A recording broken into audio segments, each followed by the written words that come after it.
केवट ने नाव से श्री सीताराम जी को, लक्ष्मण को गंगा पार कराया। राम जी सीता जी को नाव से उतारे, स्वयं उतरे। निषाद रात सब गंगा के तट पर खड़े हुए तो केवट ने भगवान को साष्टांग प्रणाम किया, भगवान के चरणों में लेट करके प्रणाम किया। अब चरणों में पड़ा था, उठ ही नहीं रहा था।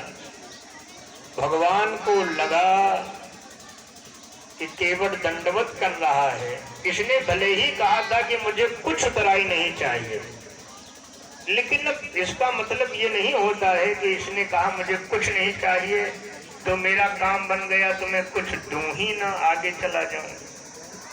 भगवान ने केवट को उठाया और सीता मैया समझ गई। देखो पत्नी वही है, ध्यान से सुनना, और पति वही है, भाई भी वही है, बेटा, जितने संबंध हैं। पहले था अगर भाई के, छोटे भाई के दिल में कुछ आता था तो बड़ा भाई जान जाता था कि मेरा छोटा भाई क्या चाहता है, और बड़े भाई के दिल में कुछ आता था तो छोटा वाला जान जाता था हमारे भैया क्या हमसे चाहते हैं। पति को प्यास लगती थी तो उसको मांगना नहीं पड़ता था कि पानी दो, पति के चेहरे को देख करके पत्नी समझ जाती थी कि इनको प्यास लगी है, आज ये खाना चाहते हैं, इनका मन ये कह रहा है कि वो बोले चाहे न बोले, चेहरे को, मन को भाप लेते थे। आप तो 10 बार कहे फिर भी बुरा मत लगाना। पत्नी मनो नमाम देहि मनोवृत्त अनुसार है। जो सच्चे कुंवारे होते हैं, जिनका विवाह नहीं होता है, वो यही भगवान से प्रार्थना करते हैं, प्रभु पत्नी तो देना, लेकिन ऐसी देना जो हमारे मन की बात समझने वाली हो, हमारे मन की वृत्ति जानने वाली हो। केवल पत्नी नहीं, हर व्यक्ति, जितने संबंध हो उसमें ये भाव तो होना ही चाहिए। एक बेटे पिता को कहना पड़े कि पुत्र के लिए अच्छा नहीं है, पुत्र को चाहिए कि पिता की भावना को समझ जाए कि हमारे पिता क्या चाहते हैं, तब वो सच्चा बेटा है, तब वो सच्चा भाई है।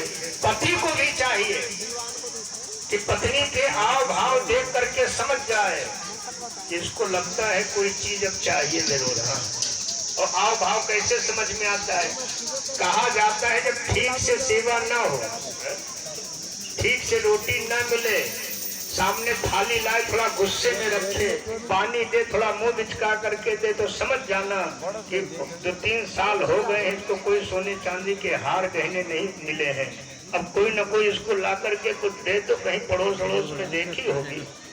और जब खान पान सही न हो, बिगड़ जाए, तो समझ लेना कि कुछ चाहिए।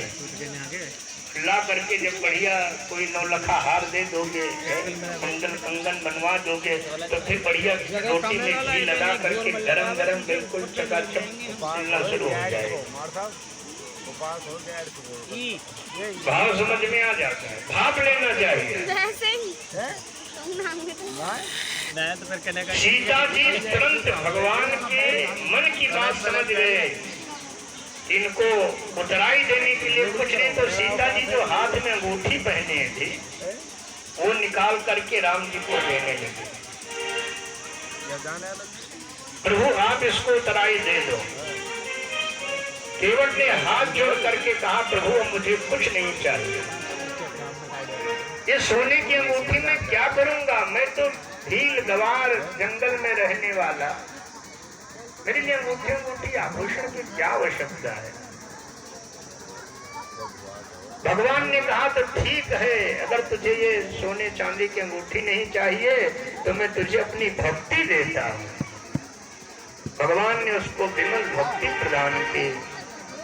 निषाद राज ने कहा प्रभु आप तो राजकुमार हो, आप जहाँ जंगल में रहने को कहोगे मैं आपके लिए घर और फूस से झोपड़ी बना दूंगा, आप फिर उसमें रहना, इसलिए मैं साथ चलूंगा। निषाद राज आगे आगे गए। भगवान तीर्थराज प्रयाग पहुंचे। पूरी तीर्थराज प्रयाग की। तीर्थराज प्रयाग तो बहुत लोग गए होंगे यार, कुंभ लगता है प्रयाग में, महाकुंभ, तीर्थों का राजा है तीर्थराज प्रयाग, जहाँ गंगा, यमुना और सरस्वती तीनों नदियां बहती हैं। भगवान ने तीर्थराज प्रयाग संगम में स्नान किया और फिर वहां से परमात्मा आगे बढ़े, चित्रकूट पहुंचे। आज भी चित्रकूट में राम रमे दिखते हैं।